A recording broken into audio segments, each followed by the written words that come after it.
Olá, boa noite, bom dia, boa tarde. Eu não sei que hora este vídeo está chegando a você. Acabamos de fazer uma live agora, mas agora eu estou fazendo um vídeo. Eu vou postar no YouTube, no Facebook e enviar para o máximo de pessoas. E você que vai nos assistir, que está nos assistindo neste momento, se gostou, compartilhe, deixe seu like e compartilhe este vídeo. O que eu quero falar nesta hora?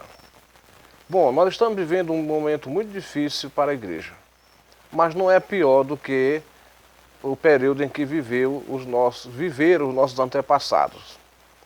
Pedro, João, Tiago, Paulo, que foram massacrados pelo Império Romano. O Império Romano perseguiu a igreja. Muitos irmãos foram mortos nas fogueiras. Muitos deles foram estraçalhados pelos leões, pelos ursos. Ali nos coliseus romanos, serviram de espetáculo, mas a igreja do Senhor não parou. Durante todo o Império Romano perseguiu a igreja. Entrava imperador, saía imperador e a perseguição continuava. E a igreja continuava crescendo. Mas o Império Romano caiu, só existe na história. E a igreja do Senhor Jesus permanece. Se levantaram os comunistas ali na União Soviética, no leste europeu, que anexaram muitos países a um regime comunista, criando a União Soviética, tendo a sua sede em Moscou, na Rússia. Este império também perseguiu muito a igreja, os cristãos. O Império Soviético caiu. E a igreja permanece. Na China, persegue a igreja. Mas a igreja hoje na China é maior do que o Partido Comunista Chinês. E assim a igreja vai sendo perseguida. E ninguém consegue calar a boca da igreja. Jesus falou o seguinte, que as portas do inferno não prevalecerão contra a igreja. Então, seja qual for a atitude que tomarem contra a igreja, seja qual for a atitude que tomar daqui para frente, fechar a igreja, prender pastor, prender crente, tentar calar a voz da igreja, mas não vão conseguir. Quanto mais mexe, a igreja cresce. Pois a igreja é viva, o dono da igreja é viva, o nosso Deus é vivo e o Espírito de Deus está no meio da igreja. Não vão calar a nossa voz, podem fechar os nossos templos, mas não vão fechar a nossa boca. Podem nos prender, podem nos impedir de pregar nas ruas, mas não vão nos impedir de entrarmos de casa em casa. Podem nos impedir de pregarmos por meio do Facebook, do YouTube, podem nos tirar esse direito, sim. Mas a igreja cresceu, e na época que a igreja cresceu no tempo de Roma, ela não tinha jornal, não tinha rádio, não tinha televisão, não tinha Facebook, não tinha YouTube. E a igreja cresceu assustadoramente. Chegou um tempo que a igreja já tinha atingido toda a extensão do Império Romano, debaixo de toda perseguição. E chegou um momento que quase todo o Império Romano já era cristão. Então ninguém consegue vencer a igreja. Mas o que mais me chama a atenção não são as perseguições que a igreja enfrenta. O que mais me chama a atenção são os crentes nominais. Aqueles que estão achando bom ficar em casa, que estão concordando com o diabo. Quando você, meu irmão, diz assim, não, a igreja somos nós. Não, nós em particular não somos a igreja. Eu sozinho não sou a igreja. Eu sozinho sou um membro do corpo de Cristo. Eu sozinho sou o templo de Deus. Mas sozinho também eu sou apenas um membro. E todos os membros juntos formam o corpo de Cristo. Então, para que o corpo esteja formado, é preciso que todos os membros estejam juntos.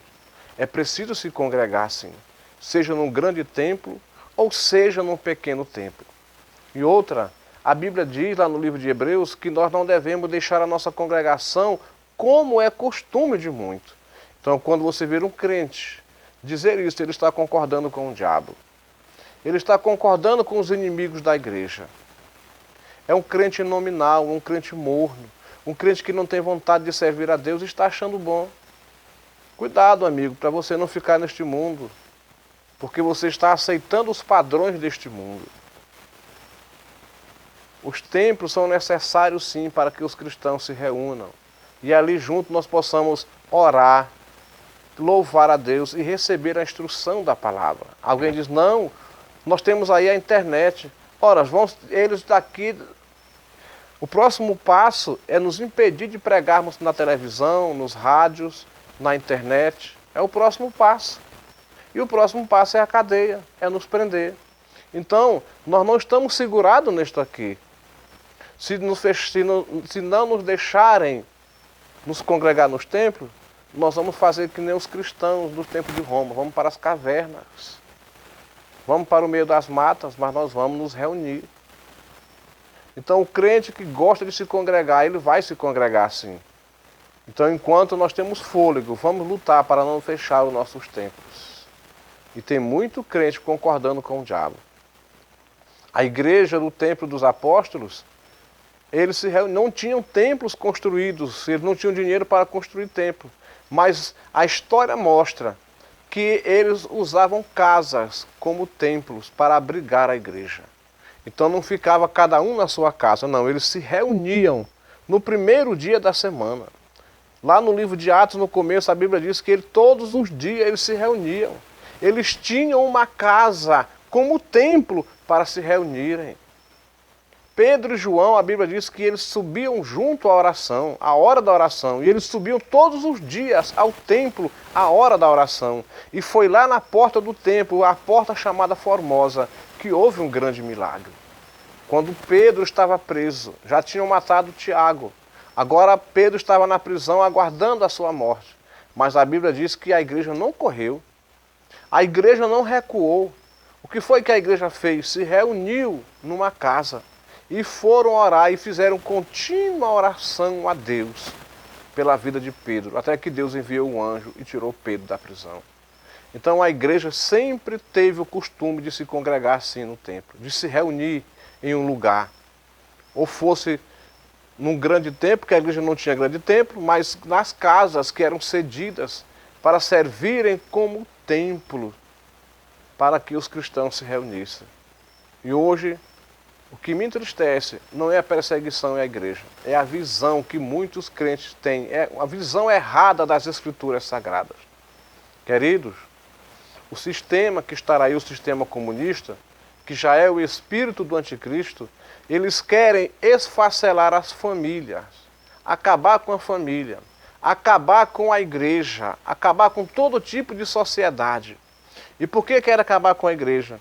Porque na igreja tem os pastores, tem os padres, tem os bispos, tem os apóstolos que ensinam a palavra de Deus. E assim eles fechando a igreja, o povo não terá mais um líder orientador para orientar o povo. É verdade que nós temos líderes que nos envergonham, mas a maioria dos líderes são homens de Deus, que oram, que pagam o preço, que ensinam a verdade e que são usados por Deus. Nem todos são o que a mídia apresenta. Não podemos dizer que todos os pastores são ladrões, que todos os pastores são charlatões de maneira alguma. Quem vende ovos, mexe muito quando pega uma caixa de ovo, ela está fedendo. Ele não joga a caixa de ovo fora. Ele pega e vai tirar aqueles ovos e vai tirar o ovo que está estragado e joga fora. E mantém a caixa coesa. Então não podemos dizer que todos os pastores são não. A maioria são homens de Deus que oram e que estão ali para nos trazer a palavra de Deus. Não vamos cair na onda do diabo. Abram os olhos. Alguém diz assim, pregar dentro do templo é fácil, na rua é difícil. Você acha que essas pessoas que estão hoje no templo foram ganhas aonde? Na rua. Nós pregamos o evangelho sim nas ruas. Nós vamos sim nos lares pregar o evangelho. Então essas pessoas que estão arrebanhadas nos templos são alcançadas sim na rua. Então deixe de falar besteira. Vamos sim nos congregar. Davi disse, alegrei-me quando me disseram, vamos à casa do Senhor. Fica aí o recado para você. Curta este vídeo e compartilhe com o máximo de pessoas que você puder. Até a próxima. Amém.